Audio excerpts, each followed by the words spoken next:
30 જાન્યુઆરી 1948ના રોજ બિરલા હાઉસમાં મહાત્મા ગાંધી પોતાના રૂમમાં સરદાર વલ્લભભાઈ પટેલ સાથે ચર્ચા કરી રહ્યા હતા. ખૂબ જ ગંભીર મુદ્દા ઉપર આ ચર્ચા વિચારણા ચાલી રહી હતી અને સાંજે 5 વાગે અને 10 મિનિટે આ ચર્ચા પૂર્ણ થઈ અને આ દિવસે ગાંધીજી પ્રાર્થના સભામાં થોડાક મોડા પહોંચ્યા હતા. ગાંધીજીને આવતા જોઈ અને ભીડે તેમનું અભિવાદન પણ કર્યું અને તેમને જવા માટે રસ્તો આપ્યો, જેથી તેઓ સરળતાથી પ્રાર્થના સભામાં જઈ શકે. તે ભીડમાં નથુરામ ગોડસે પણ હતો અને ગાંધીજીને આવતા જોઈને નાથુરામ ગોડસે ભીડમાંથી બહાર પણ આવ્યો અને હાથમાં રિવોલ્વર છુપાવીને એક બાદ એક 3 ગોળીઓ ધરબી દીધી હતી. ગાંધીજી નીચે પડી ગયા અને ખૂબ જ લોહી પણ વહી રહ્યું હતું.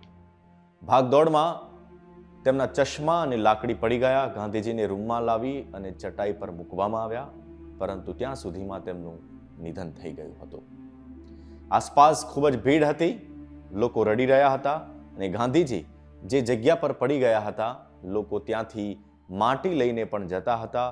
ત્યાં ખાડો પડી ગયો હતો. થોડા સમય બાદ ત્યાં ગાર્ડ પણ તહેનાત કરી દેવામાં આવ્યા. ગાંધીજીની હત્યા કરનાર નાથુરામ ગોડસેની ધરપકડ પણ કરી લેવામાં આવી હતી. ગોડસે એકવાર કહ્યું એની ટીમને કે આ છેલ્લો મોકો છે, કામ પૂરું થઈ જવું જોઈએ. મરીના હોટલથી સૌથી પહેલા વિષ્ણુ કરકરે અને મદનલાલ પહવા નામના વ્યક્તિ નીકળ્યા. થોડા સમય પછી નારાયણ આપટે, ગોપાલ ગોડસે એટલે નથુરામ ગોડસેના ભાઈ હતા, શંકર કિસ્તૈયા અને દિગંબર બડગે પણ નીકળ્યા અને સૌથી છેલ્લે નથુરામ ગોડસે નીકળ્યો. વિષ્ણુ અને મદનલાલ બિરલા હાઉસ પહોંચી ગયા. થોડા સમય પછી નારાયણ આપટે, ગોપાલ ગોડસે, દિગંબર બડગે અને શંકર કિસ્તૈયા પણ પહોંચી ગયા. 3 થી 4 મિનિટ બાદ બિરલા હાઉસની પાછળ બ્લાસ્ટ થયો. ત્યારબાદ નાથુરામ ગોડસે ટેક્સીમાં બેસીને કહ્યું કે કાર ચાલુ કરો. થોડા સમય પછી બ્લાસ્ટના સ્થળે ભીડ જમા થઈ ગઈ. એક વ્યક્તિ ત્યાંથી મદનલાલને ઓળખી ગયો અને તેણે પોલીસને કહ્યું કે આ એ જ વ્યક્તિ છે જેણે બોમ્બ લગાવ્યો હતો અને તાત્કાલિક ધોરણે મદનલાલની ધરપકડ પણ કરવામાં આવી અને અંતે આ ગાંધીજીની હત્યાનું ષડયંત્ર નિષ્ફળ રહ્યું. જો કે ત્યારબાદ નાથુરામ ગોડસે દેશપાંડે, વિષ્ણુ કરકરે એ વ્યાસ, નારાયણ આપટે કરમકર, શંકર કિસ્તૈયાએ તુકારામ અને દિગંબર બડગેએ બંડોપાત પોતાના કોડવડમાં નામ રાખ્યા હતા. જ્યારે નાથુરામ ગોડસે પાસેથી અંતે નિવેદન લેવામાં આવ્યું હતું, ત્યારે નાથુરામે કહ્યું કે મેં મહાત્મા ગાંધી પર પિસ્તોલથી ગોળીઓ ચલાવી, તે વાત સાચી છે.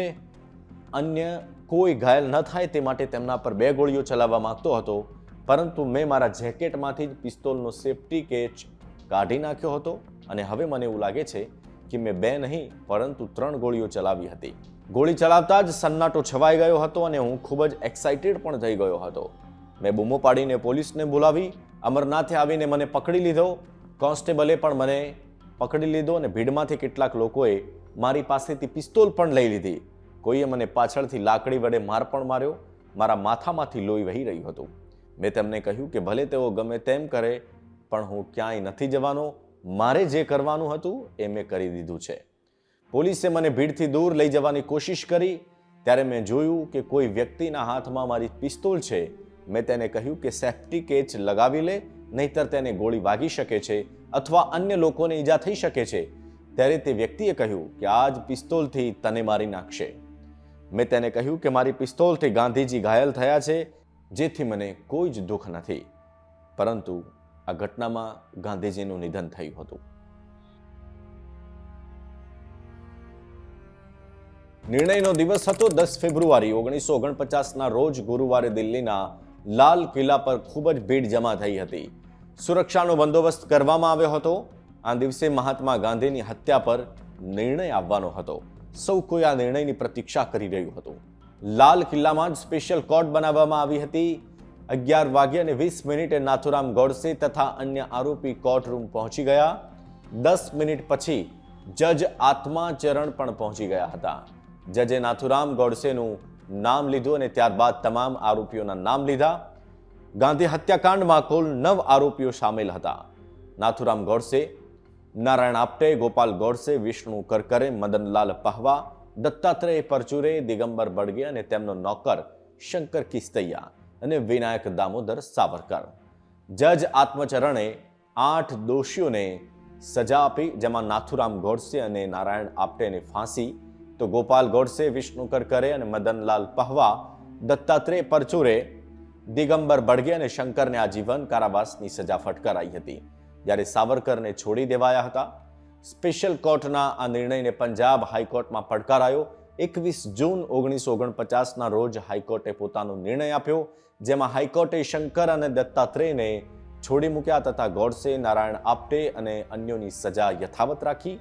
જે બાદ ગોડસે અને નારાયણ આપ્ટેને 15 નવેમ્બર 1949ના રોજ અંબાલાની સેન્ટ્રલ જેલમાં ફાંસીની સજા આપવામાં આવી, જે આઝાદ ભારતની પ્રથમ ફાંસીની સજા હતી. આપને અમારો આ વિડીયો ગમ્યો હોય તો કમેન્ટ બોક્સમાં કમેન્ટ કરવાનું ચૂકતા નહીં. આપ જોઈ રહ્યા છો VOIનું અમારું ડિજિટલ પ્લેટફોર્મ, એટલે કે વાઇબ્સ ઓફ ઇન્ડિયા. આપના સૂચનો અહીં આવકાર્ય છે.